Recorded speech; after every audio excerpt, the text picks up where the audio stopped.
Halo, Assalamualaikum. Waalaikumsalam warahmatullahi Baik. wabarakatuh. Waalaikumsalam warahmatullahi wabarakatuh. Waalaikumsalam Pak Bayu.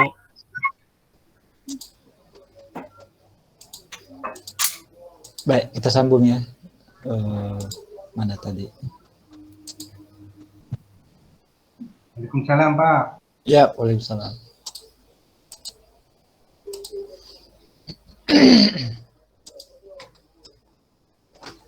Baik, pembahasan kita tadi masih terkait dengan khitabullah. Ya, bagian terakhir tadi tentang bahwa pembahasan ilmu usul fikih memiliki dua kajian utama, yaitu menetapkan suatu hukum berdasarkan dalil dan menetapkan dalil bagi suatu hukum. Ya, sekedar tambahan bahwa dalam persoalan-persoalan muamalah kekinian ini sangat berfungsi ya, yaitu bagaimana menetapkan hukum suatu hukum berdasarkan dalil, menetapkan dalil bagi suatu hukum.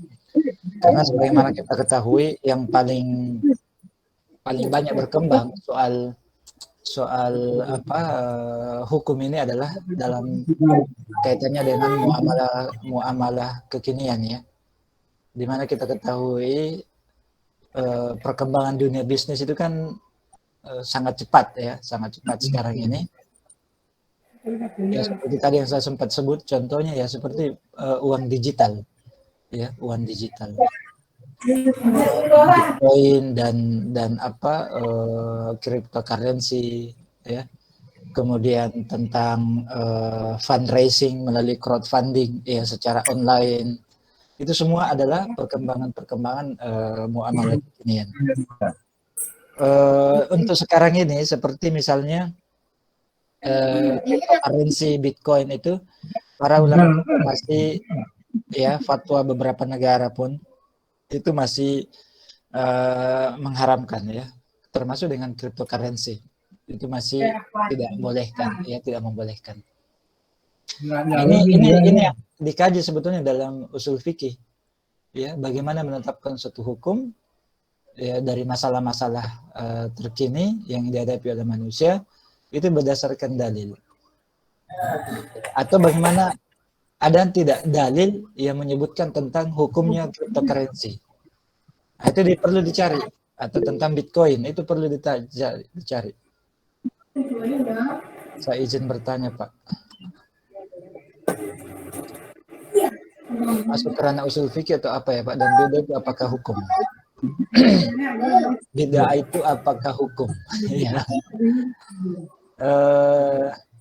Kalau dibahas dalam ranah usul fikih, setahu saya ya, hemat saya,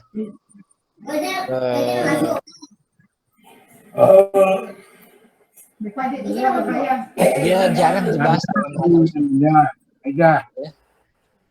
Setahu saya, setelah pembacaan saya jarang dibahas dalam ranah usul fikih, tapi banyak dibahas dalam ranah fikih. Banyak dibahas dalam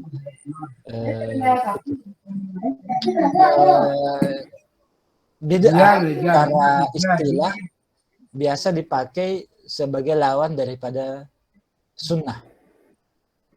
Ya, ketika sunnah itu didefinisikan adalah melaksanakan misalnya ibadah sesuai dengan apa yang dicontohkan oleh Rasulullah SAW, maka bid'ah biasa dipakai sebagai sebuah istilah yang melaksanakan ibadah di luar dari apa yang telah dicontohkan. Nah, apakah bid'ah itu suatu hukum? Ya,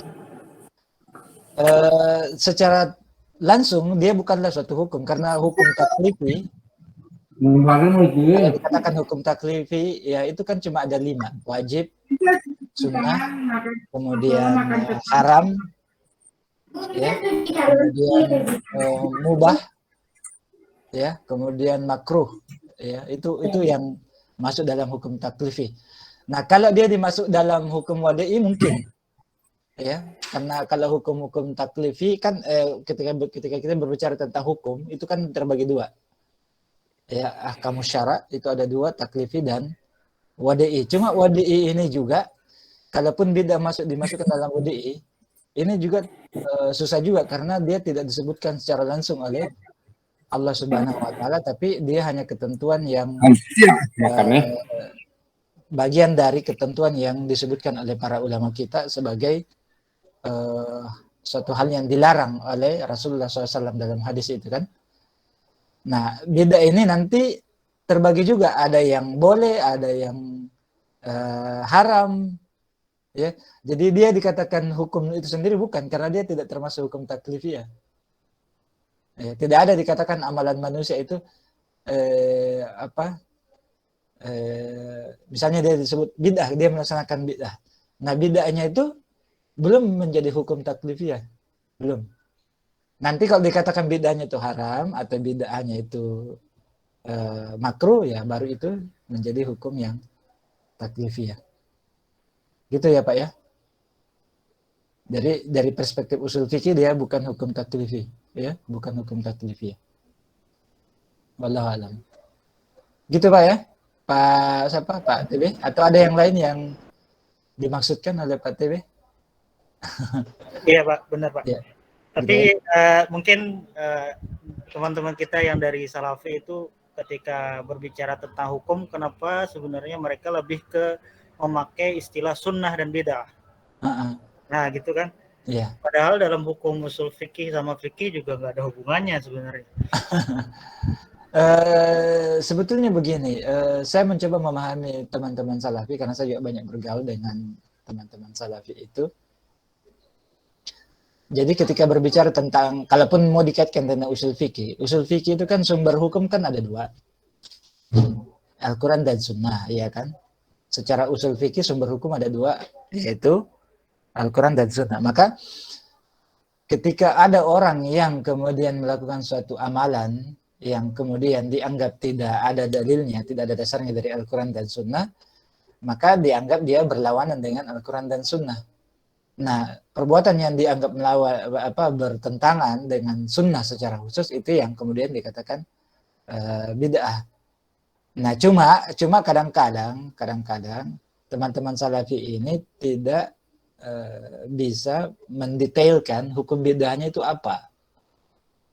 Ya, hukum bid'ahnya itu apa. Jadi misalnya ada orang yang oke lah dia melaksanakan bid'ah, tapi apa bid'ahnya itu adalah hal yang makruh atau amalan yang dia jalankan itu adalah sesuatu yang haram dilakukan memang serta-merta, ataukah dia cuma sampai pada tahap makruh, ataukah sampai tahap yang memang boleh dikatakan ya itulah dalam mazhab Syafi'i dianggap sebagai bid'ah hasanah.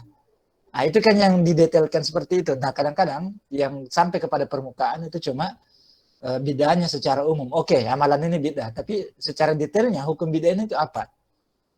Ya kan? Nah, itu perlu didetailkan sehingga orang yang awam yang tidak begitu memahami makna bid'ah menganggap bahwa ini suatu hal yang sangat ekstrim, sangat frontal ya, terlalu frontal. Saya kira gitu Pak ETB ya. Jadi memang kadang-kadang istilah-istilah begini perlu hati-hati juga penggunanya, terutama kepada masyarakat umum.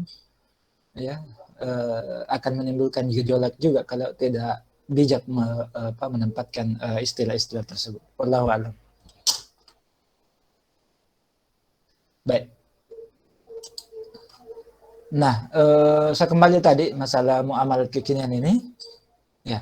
Nah, nanti ketika bapak-bapak misalnya nanti terjun ke dunia muamalah kontemporer, misalnya ada yang akan menjadi penasihat syariah atau apa, walaupun mungkin apa yang kita pelajarin masih sangat kurang, ya perlu menambah dengan ilmu-ilmu yang lain, ya.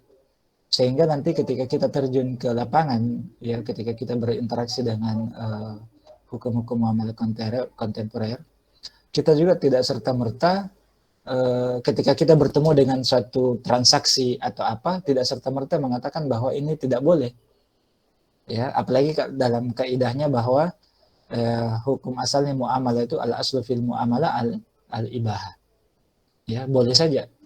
Ya, sampai datang dalil yang mengharamkan. Walaupun tidak serta-merta juga semua segala sesuatu yang baru kita temui kita langsung katakan haram. Boleh ya. Walaupun kaidahnya begitu, al-aslu fil muamalah ya al-ibahah. Ya. Atau al-aslu fi dalam masalah makanan ya, itu semuanya boleh. Ya, hukum asalnya. Tapi tidak serta-merta juga setiap ya transaksi kekinian yang kita jumpai langsung kita katakan boleh, tidak. Nah, di sini pentingnya bagaimana menetapkan suatu hukum berdasarkan dalil dan menetapkan dalil bagi suatu hukum. Ya, ada yang baru kita tidak langsung serta-merta katakan boleh, tapi juga kita tidak serta-merta langsung mengatakan dia tidak boleh.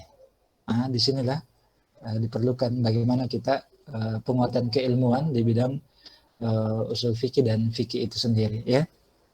Terkait dengan Bitcoin dan cryptocurrency, saya sendiri sih masih mengikuti pandangan para ulama di beberapa negara juga, termasuk AUFI, di MUI juga, ya masih tidak membolehkan. Cuma secara pribadi saya melihat bahwa seperti cryptocurrency atau uang digital, kalau kita pelajari tentang hukum uang dalam perspektif fikih, ya salah satu yang banyak dipakai oleh para ulama kita bahwa uang itu pada dasarnya selalu mengikuti urf, ya selalu mengikuti urf, dan itu sebagaimana juga ada ma'ruf di mazhab Maliki, ya uang itu ya mengikuti urf, mengikuti kebiasaan masyarakat.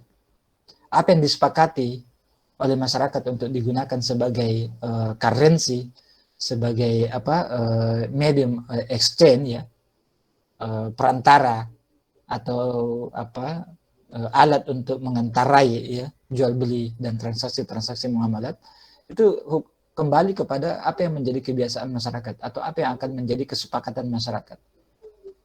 Jadi saya pikir ada kemungkinan uang-uang digital atau seperti cryptocurrency ya, ketika nanti ada suatu negara atau beberapa negara yang kemudian dengan melihat perkembangan zaman, perkembangan peradaban manusia, bisa jadi akan mengeluarkan satu regulasi, ya, regulasi pemerintah, ya, regulasi kenegaraan yang membolehkan penggunaan uang digital. Nah, pada saat itu, ya, apalagi kalau kebiasaan masyarakat sudah mulai menggunakan uang paper money, ya, uang kertas atau uang fiat itu sudah mulai ditinggalkan, dan kemudian orang sudah banyak beralih kepada uang-uang digital. Lalu kemudian negara juga sudah menetapkan aturan kenegaraan secara resmi menerima uang digital untuk dijadikan sebagai medium exchange, maka bisa jadi nanti hukumnya itu akan berubah menjadi halal, ya, menjadi halal. Nah, disinilah kaidah bahwa hukum itu berubah sesuai dengan waktu dan zaman itu terpakai, ya.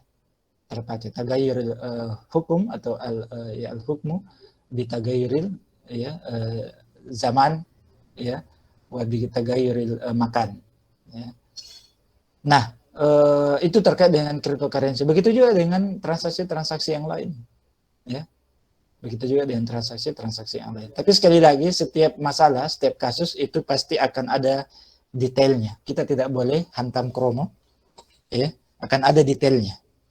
Ya, setiap kasus, setiap masalah akan ada detail hukumnya dan penetapan hukumnya masing-masing.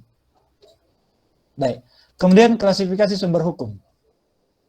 Berdasarkan sudut pandang kesepakatan ulama, ya, kalau ditinjau dari sisi apakah ulama sepakat atau tidak, maka sumber hukum itu dibagi beberapa jenis, yaitu yang pertama sumber hukum yang telah disepakati oleh seluruh ulama, ya, yaitu Al-Quran dan Sunnah. Itu jelas, ya. Kemudian sumber hukum yang disepakati oleh jumhur ulama, kebanyakannya, mayoritas, ya, yang menempati kedudukan selain Al-Quran dan Sunnah adalah ijma' dan qiyas. Ijma' dan qiyas. Ya, seperti yang tadi yang kita sudah sebutkan, Imam Ghazali itu menyebutkan ijma' dan qiyas. Ya. Sebetulnya apa yang disepakati dan tidak disepakati ini tergantung juga pemikiran, aliran pemikiran usul fikih, ya, aliran pemikiran usul fikih. Karena dalam usul fikih juga ada mazhab-mazhabnya, bukan hanya fikih. Ya, dan mazhab fikih juga itu sebetulnya adalah mazhab usul fikih. Kenapa mereka berbeda dalam pandangan-pandangan fikih? Karena mereka berbeda dalam usul. Sebetulnya, ya. Mereka berbeda dalam metode istinbat atau istikhrajnya. Sehingga kemudian menghasilkan hukum fikih yang berbeda. Jadi mazhab-mazhab itu berbeda pandangan fikih sebetulnya dimulai dari perbedaan usulnya. Ya, mereka berbeda metode istinbatnya, kemudian berbeda dalam istikhrajnya, termasuk diawali dengan berbeda dalam pengambilan sumber hukum. Ya, kalau Al-Quran dan Sunnah oke, sepakat mereka. Kemudian dari sisi ijma' dan qiyas. Ya, kalau seperti mazhab Hanafi, ya memang dia pakai qiyas. Kebanyakannya. Ya, dia pakai qiyas. Tapi dalam mazhab Hambali itu jarang pakai qiyas. Ya, misalnya gitu ya, karena dia selalu mencari asar, mencari betul sumber hadisnya di mana. Adakah ijma' para sahabat? Asarnya ada tidak? Perkataan tabi'in dan perkataan atba' tabi'in misalnya. Dia cari betul seperti itu. Ya. Kalau walaupun mungkin mazhab Hambali menerima qiyas, ya, tapi dalam yang masuk dalam mazhabnya itu adalah selalu berusaha mendahulukan dalil, ya, yang telah jelas dalilnya. Asarnya gimana? Ada perkataan-perkataan para sahabat, ya, atau perkataan para tabi'in dan seterusnya. Nah, di situ usulnya yang berbeda sehingga menghasilkan juga pandangan hukum yang berbeda, khususnya hukum-hukum fikih. Kemudian sumber hukum yang diperdebatkan para ulama, perdebatan para ulama. Nah, yang menempati sumber hukum ini adalah urf, kebiasaan. Nah, ini urf. Bagaimana urf? Kebiasaan masyarakat setempat.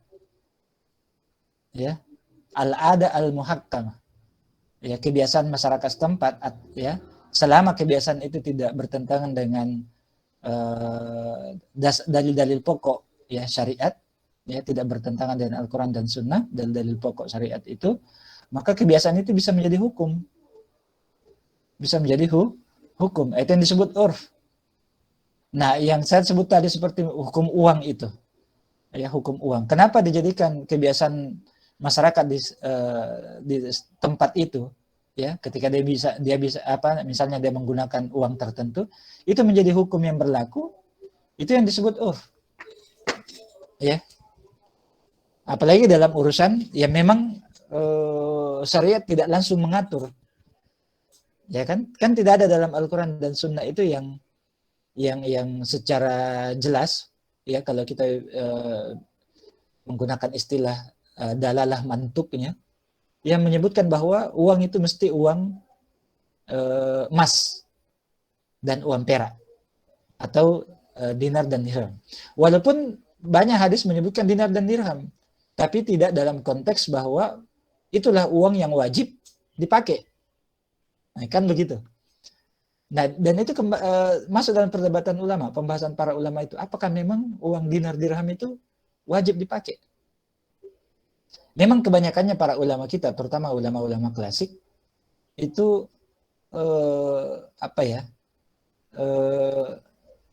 lebih menyukai, ya, kalau saya boleh mengatakan begitu, lebih menyukai menggunakan uang dinar dan dirham, lebih menyukai dan lebih merekomendasikan menggunakan uang emas dan perak. Ya, alasannya banyak, alasannya diantaranya salah satunya karena itu uangnya Nabi, ya kan, dipakai di masa Nabi. Kemudian dia lebih aman menyimpan value, menyimpan nilai dibanding uang fiat money atau uang kertas, paper money. Ya, paper money itu sebetulnya tidak punya nilai secara intrinsik. Jadi zatnya uang itu tidak punya nilai. Uang kertas kan kertas biasa itu. Nanti dia mempunyai nilai kalau dia diresmikan oleh pemerintah. Atau di backup oleh uang emas. Ya, emas dan perak itu sendiri.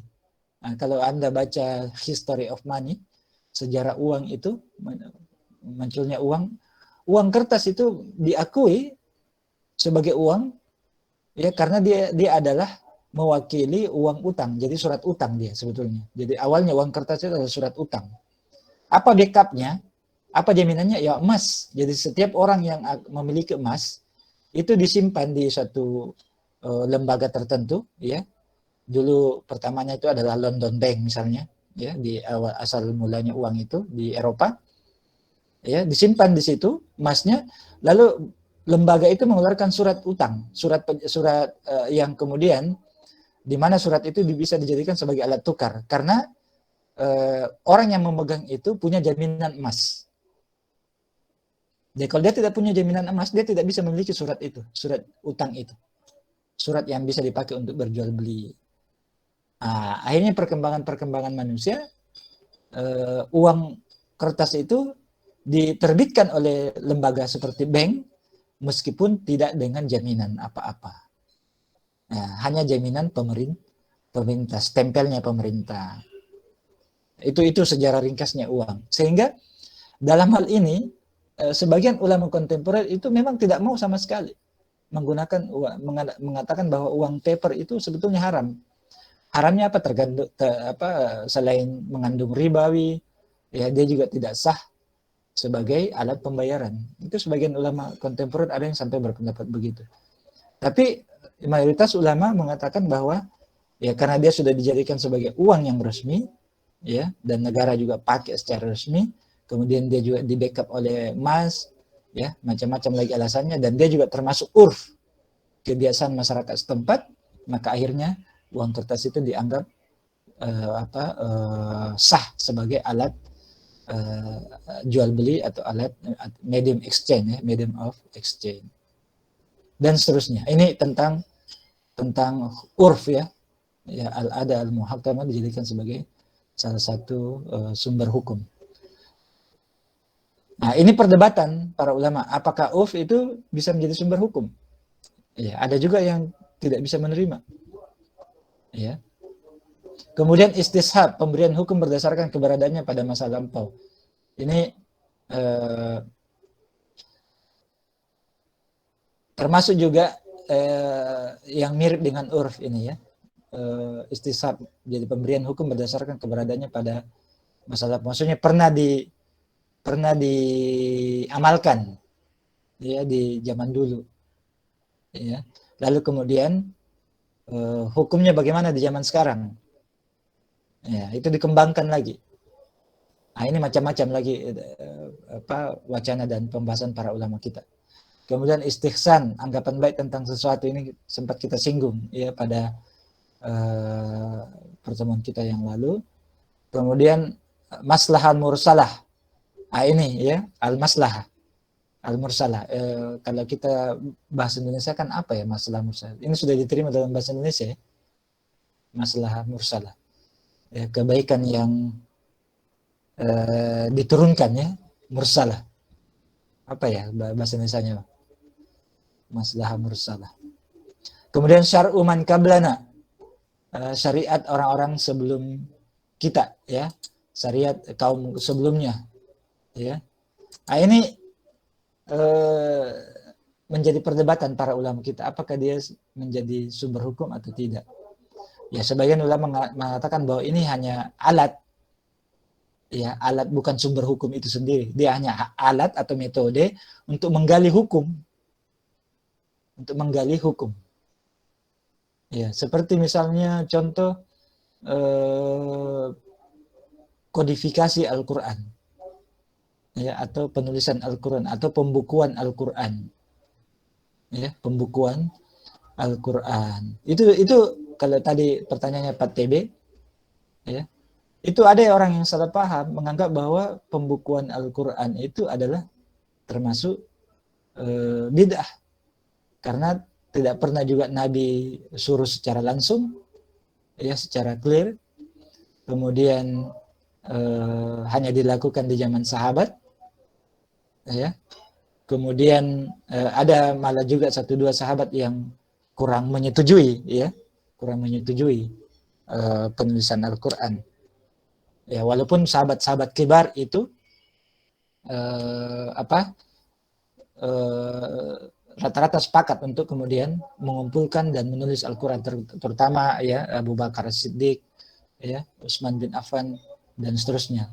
Nah, ini sebagian orang menganggap dia bid'ah karena katanya tidak pernah disuruh atau tidak pernah diperintahkan dia nabi ya oleh nabi. Tapi para ulama menganggap dia bukan bid'ah, tapi dia masuk dalam kategori maslahah al-mursalah. Ya, maslahah al-mursalah. Dan dasar-dasar para ulama atau dasar para sahabat untuk kemudian mengkodifikasi dan membukukan Al-Quran itu bukan suatu hal yang mengada-ada. Apalagi memang ada hadis Nabi yang menyebut tentang hujjatus sahabah, ya, bahwa apa yang dilakukan oleh para sahabat juga adalah hujjah, ya, adalah seakan-akan adalah dalil juga, ya. Itu ada hadisnya juga, ya, yang menyebutkan bahwa ambillah apa yang disebutkan oleh atau dilakukan oleh para sahabat radhiyallahu alaihim ajma'in. Nah, ini detailnya, ini bisa Anda mungkin baca sendiri, ya, di banyak buku-buku ushul fikih, ya, tentang sumber hukum yang menjadi perdebatan para ulama kita. Nah, kalau kita melihat contoh-contoh kasus-kasus muamalah terkini, itu kebanyakannya ya masuk dalam ranah ini, ya, urf, istishab, istihsan, ya, maslahah mursalah, masuk dalam istihad, masuk dalam ranah qiyas, ya, masuk dalam ranah, ya, paling banyak juga masalah istihsan dan istihad, masuk dalam ranah itu, istihsan dan istihad, ya, masalah-masalah kedokteran, ya, itu juga banyak masuk di situ, ya, di yang istilah-istilah yang kita sebutkan ini, urf, istishab, istihsan dan seterusnya. Baik. Kemudian selanjutnya hukum syara, penetapan hukum dan keadaan manusia. Nah, apa yang menjadi kewajiban pertama bagi manusia dari sisi hukum syara atau penetapan hukum? Apa sih yang menjadi kewajiban pertama bagi manusia? Kalau dikatakan hukum syara itu adalah taklifi misalnya, nah, apa sih yang menjadi kewajiban pertama bagi manusia? Ini menjadi pembahasan para ulama kita, ulama usul. Apa yang menjadi kewajiban pertama sih bagi manusia? Ada yang tahu apa yang menjadi kewajiban pertama bagi manusia? Beribadah. Hah? Ada yang pendapat? Siapa tadi? Saya, Pak. Oh iya, siapa? Hah? Beribadah. Beribadah. Ada alasannya gimana? Gimana, Pak? Apa alasannya kira-kira? Ya, karena manusia diciptakan oleh Allah itu, yang pertama kewajiban manusia itu yaitu beribadah kepada Allah Subhanahu wa taala. Iya. Di surah Az-Zariyat, ya. Betul. Di surah Az-Zariyat itu wa ma khalaqtul jinna wal insa illa liya'budun. Ya, tidaklah aku menciptakan jin dan manusia kecuali untuk beribadah kepada Aku. Ada yang lain, pandangan lain?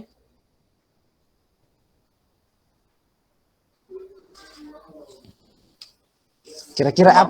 Memakmurkan bumi, Pak. Memakmurkan bumi. Gimana tuh ceritanya? Jadi manusia diciptakan oleh Allah sebagai khalifah. Khalifah itu memakmur bumi. Dan dia harus mempersiapkan dirinya, khususnya orang-orang beriman itu menjadi ustaziyatul alam. Gitu. Baik. Ada yang lain? Kira-kira apa yang menjadi kewajiban pertama bagi manusia? Dari sisi hukum syara atau penetapan hukum dan keadaan manusia. Jadi ini dibahas juga oleh para ulama usul ketika mereka membahas tentang al-ahkam syar'i, hukum-hukum syara. Jadi sebetulnya untuk jawaban apa yang menjadi kewajiban pertama bagi manusia, sebetulnya para ulama usul kita, ya, sebagaimana saya tadi katakan, ulama usul kita itu ada mazhab-mazhab. Ya, Pak TB. Kalau dalam akidah ini sih Pak, awaluddin ma'rifatullah gitu Pak. Apa itu? Awaluddin? Kalau dalam agama itu kan mengenal Allah. Mengenal Allah. Itu kalau dalam akidah sih Pak. Iya. Oke. Berarti sama enggak dengan yang disebut tadi ketua kelas Ibu Koisa, Iya, sama. Pak TB? Sama enggak kira-kira? Lebih dalam sih Pak. Lebih Kalau dalam ya. ma'rifatullah itu ya mengenal Allah dulu, belajar akidah terlebih dahulu, baru nanti setelah kita mengenal Allah, baru ngikut ibadahnya. Iya. Ini sama yang disebutkan dengan ini. Mungkin kalau saya sebutkan namanya mungkin agak sedikit sensitif ya. Syekh Muhammad bin Abdul Wahhab ya, rahimahullah. Itu menyebutkan dalam bukunya Ushulus Salasa. Ya. Jadi ada 3 kewajiban pertama bagi manusia itu, yaitu dan disebutkan ma'rifatullah, kemudian ma'rifatu dinil dinul Islam, ya, ma'rifatu dinil Islam, dan yang ketiga ma'rifatur Rasul. Ya, itu kewajiban pertama ya yang diwajibkan bagi seorang muslim. Ya. Nah, tapi para ulama usul fikih sebetulnya mengikut aliran pemikiran mereka itu terbagi dua, ya, terbagi dua dalam menjawab persoalan ini. Ya, pertama mazhabnya yang disebut mazhab Asariyah, mazhab Ahlul Hadis, ya, mazhab para ahli hadis, ya, dan juga dikatakan jumhur ulama malah. Itu ya sebagaimana jawaban tadi Ibu Kaisa dan Pak TB, ya, bahwa yang wajib pertama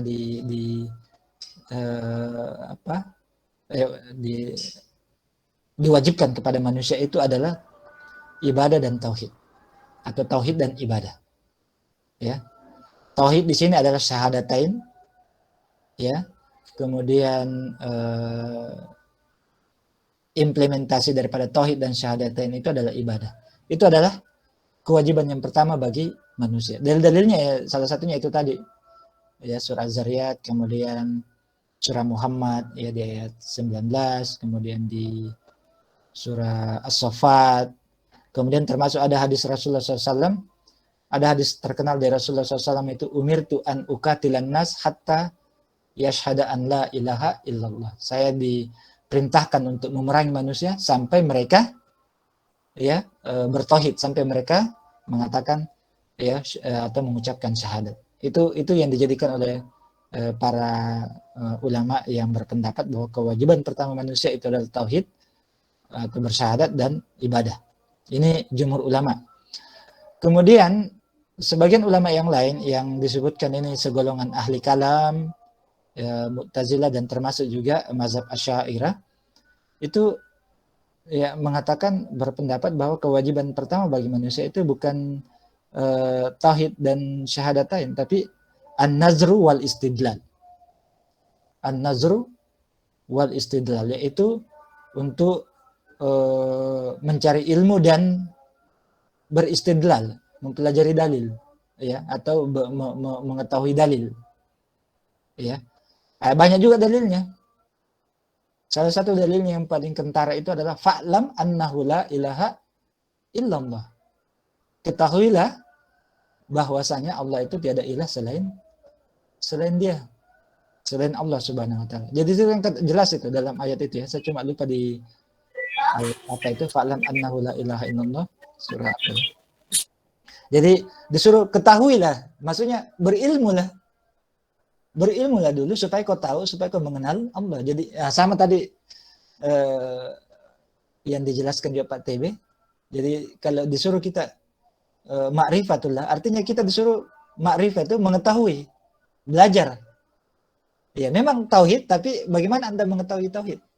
Itu kan disuruh belajar. Jadi kewajiban pertama bagi manusia belajar. Anda harus belajar, mengetahui dalil, mengetahui dasarnya apa, mengenali siapa itu Allah dulu, baru Anda bersyahadat, baru Anda bertauhid. Jadi Anda tidak bisa bertauhid kalau Anda tidak mengenali Allah. Anda tidak bisa bertauhid, beribadah kalau Anda tidak mengetahui dasarnya apa, hukumnya apa, dalilnya apa. Nah, itu menurut ahli kalam, Mu'tazilah, dan Asy'ariyah. Jadi kewajiban pertama bagi Anda, bagi manusia itu adalah berilmu, ya, mengetahui dalil, berpikir tentang dalil, mempelajari dalil, ya, mengetahui siapa itu Allah, mengenali siapa itu Allah, itu melalui ilmu, ya, lalu melangkah kepada tauhid syahadatain dan ibadah itu sendiri. Pak, Ada saya mau tanya. Ya. Siapa? Takut lupa, Pak. Ini kan apa namanya? Oke. Halo, ya? Ya, silakan. Pak, tadi kan kewajiban kita pertama itu menuntut ilmu ya. Ada korelasinya nggak, Pak, dengan Al-Quran yang pertama turun yang Iqra bismi rabbikal ladzi Itu khalaq? salah satunya juga. Tapi itu Salah kan satunya itu ya, Pak. Berarti ya, tapi ada itu kan korelasinya ya, berarti ya. ya ada korelasinya. Tapi itu kan tidak ya kalau mau dipakai istilah dalalah tadi, dalalah menuntut ilmunya kan tidak mantuk di situ. Itu dalalah mafhum di situ. Ya kan? Nah, tapi ala kuliah itu bisa dijadikan dalil juga. Ya, kalau mau dijadikan dalil untuk perlunya kita belajar dulu. Ya, jadi saya tidak ini saya hanya menggambarkan bahwa untuk menjawab kewajiban pertama bagi manusia saja itu para ulama usul kita sudah beda pandangan. Ya, dan kedua-duanya tidak salah sih. Kita tidak mengatakan itu salah, tapi inilah ya faktanya bahwa para ulama kita pun berbeda walaupun saling melengkapi saya rasa, ya, saling melengkapi. Tauhid juga, kalaupun kita mengatakan itu kewajiban pertama bagi manusia, ya, bagaimana caranya kita mau bertauhid kalau kita juga tidak berilmu, ya, tidak memakrifai, ya, makrifati Allah itu sendiri. Bagaimana kita mau mencintai Nabi kalau kita tidak makrifah kepada Nabi? Bagaimana kita mau tunduk kepada hukum-hukum syara kalau kita tidak makrifah kepada hukum-hukum syara itu? Jadi sebenarnya saling melengkapi, ya. Kalau dianggap tauhid itu kewajiban, maka ya tidak bisa kita melaksanakan kewajiban itu kalau tidak berdasarkan ilmu.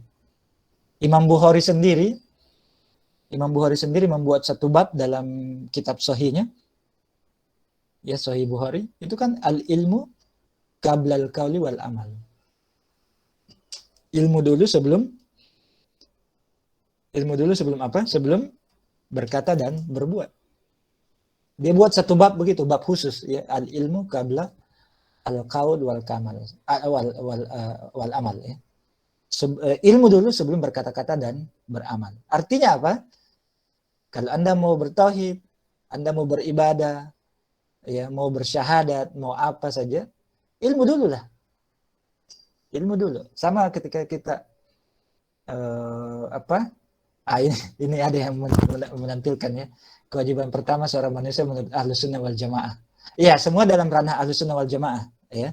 Jadi mazhab Ahlul Hadis dan jumhur ulama itu, kemudian Mu'tazilah dan Asy'ariyah itu juga ahli kalam itu masih di Asy'ariyahnya, ya, masih dalam Ahlus Sunnah wal Jamaah. Cuma di dalam buku-buku usul disebutkan ahli kalam dan Mu'tazilah. Walaupun Mu'tazilah dianggap sudah keluar dari Ahlus Sunnah wal Jamaah, tapi ada beberapa pandangan yang terutama dalam masalah pemikiran atau usulnya itu ada yang sejalan dengan Ahlus Sunnah wal Jamaah.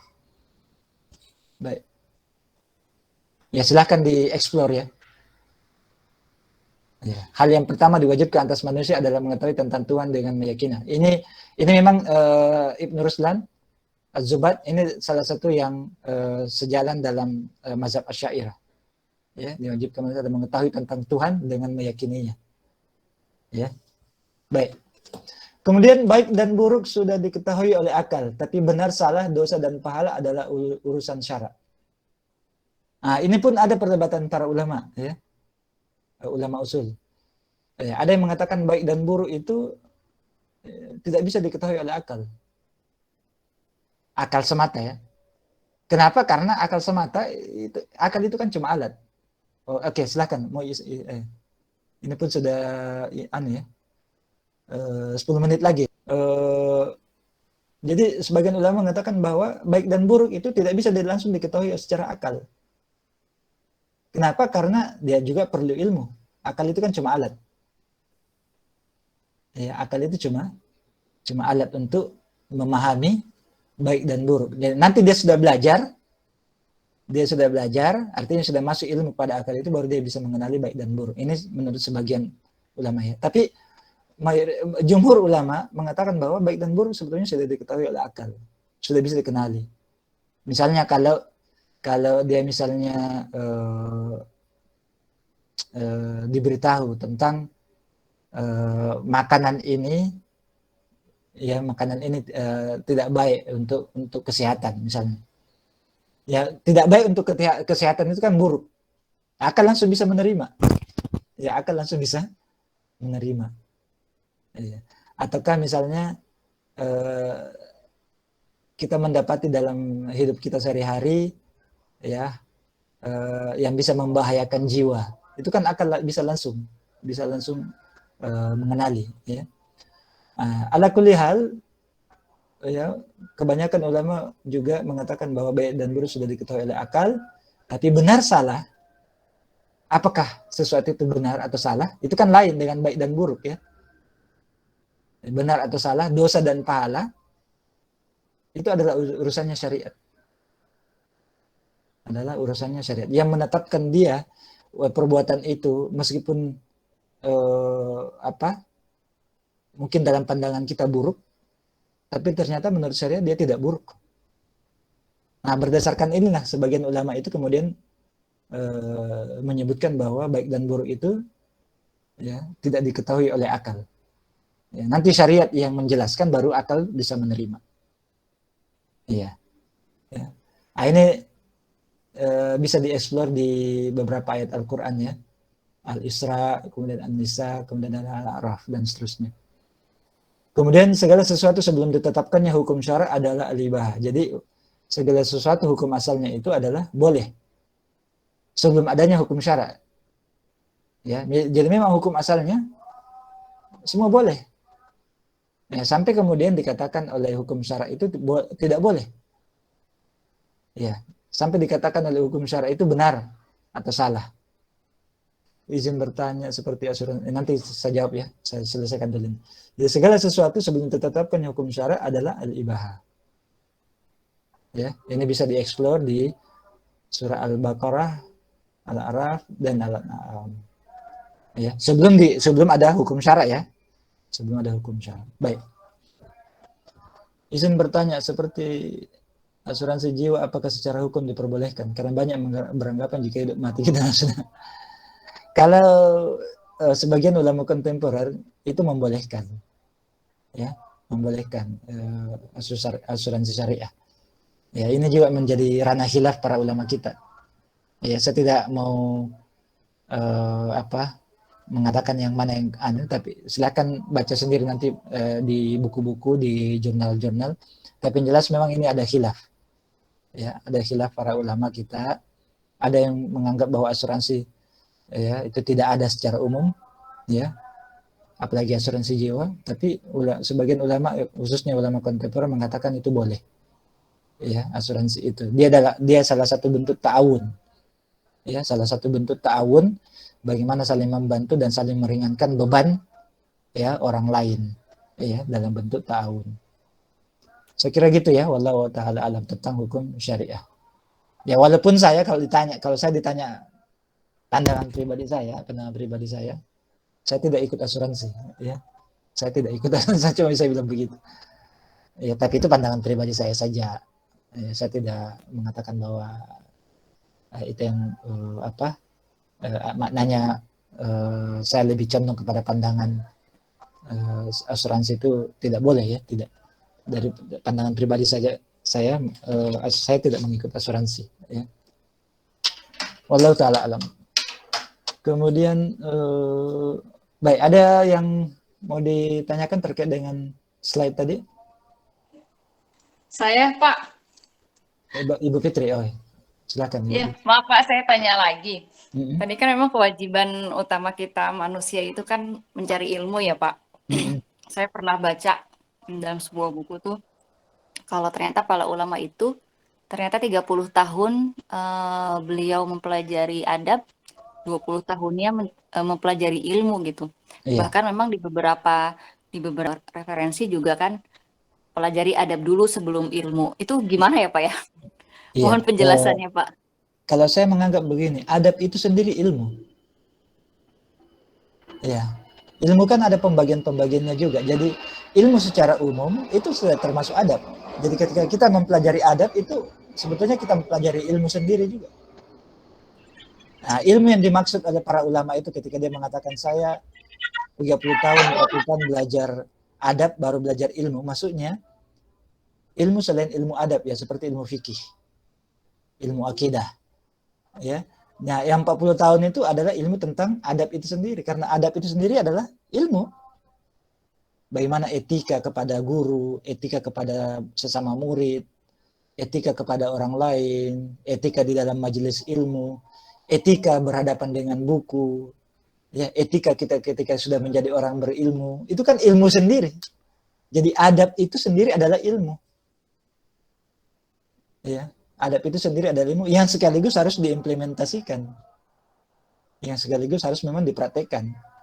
Sehingga ketika mereka belajar 40 tahun itu maksudnya mereka belajar mempelajari ilmu itu, ya, adab itu dari gurunya, dia belajar dari apa yang dia lihat dari gurunya, bagaimana sikapnya, moralitasnya gimana, teman-temannya gimana, ya. Itu dulu dia selesaikan, dia coba implementasikan, ya. Karena jangan sampai setelah dia dia langsung belajar fikih, dia tidak belajar adab, dia belajar akidah, tidak belajar adab, akhirnya ya ilmu fikihnya, ilmu akidahnya itu cuma sekedar ya fatwa sana sini, ya sombong, ya kemudian dia berilmu tapi tidak diamalkan, ya dia tidak contohkan yang baik-baik kepada orang, ya kan. Jadi akhirnya meskipun tinggi ilmunya tapi dikatakan dia tidak beradab. Orang pun kemudian tidak mau mendengar fatwanya, tidak mau mendengar nasihatnya, tidak mau mengambil ilmunya. Disitulah pentingnya adab. Jadi kita, terutama kita ini orang-orang awam, orang-orang yang baru belajar, ya adab yang paling awal itu memang adab untuk menjadi penuntut ilmu, adab menghormati para ustadz kita, menghormati para ulama kita, ya menghormati, termasuk menghormati orang awam sekalipun. Ya, makanya salah satu bentuk penghormatan kita terhadap orang awam itu adalah tidak mengajaknya berdebat. Kalau ada orang awam yang mengajak kita berdebat, lebih baik kita tinggalkan. Karena itu termasuk adab. Tidak melawannya berdebat. Ya, ada orang-orang aneh-aneh di sosmed, tinggalin. Ya, tinggalin. Itu adab juga. Karena kapan kita juga lawan berdebat dari orang yang tidak sama-sama tidak berilmu, ya akhirnya agama yang kemudian jadi kambing hitam, ya. Jadi istilahnya jadi kayak buruk begitu, ya. Saya kira gitu, ya. Ini sudah mau 8:30. Saya kira kelas kita, ya, untuk malam hari ini cukup dulu. Mungkin nanti kita kan sudah 3 kali pertemuan, ya. Ya, 3 kali Ya, pertemuan. Pak Bayu. Saya usahakan nanti, karena kita kan sebetulnya cuma 6 kali, jadi sebetulnya kalau mau memperdalam usul fikih juga itu sebenarnya tidak cukup, ya. Di ma'had atau di perguruan tinggi Islam itu, atau untuk kalau kita belajar di madrasah sebetulnya sampai kadang-kadang tahunan, ya, kita belajar usul fikih. Nah, ini kan kita cuma kulit-kulitnya saja. Nah, meskipun kulit-kulit, kita ingin yang lebih praktikal sebetulnya, ya, untuk kita menghadapi dunia kekinian. Nah, nanti mungkin pada pertemuan selanjutnya kita masuk kepada qawaid fikih juga. Kita akan masuk kepada materi qawaid fikih, sehingga kita bisa langsung juga mencoba mengenali fenomena-fenomena fikih yang ada dalam keseharian kita. Saya kira gitu, ya, Bapak dan Ibu sekalian. Mudah-mudahan ada manfaatnya untuk kita semua, ya. Terlebih saya juga, ya. Dan apa yang salah datang dari saya, yang benar datangnya dari Allah Subhanahu wa taala. Kita tutup dengan doa kafarat majelis. Subhanallah.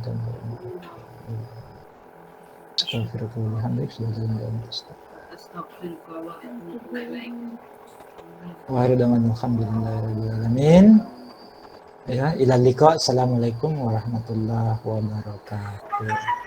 Waalaikumsalam warahmatullahi wabarakatuh. Sehat-sehat semua. Jumpa lagi minggu depan. Insyaallah, Pak. Ya Allah. Ya, sama-sama.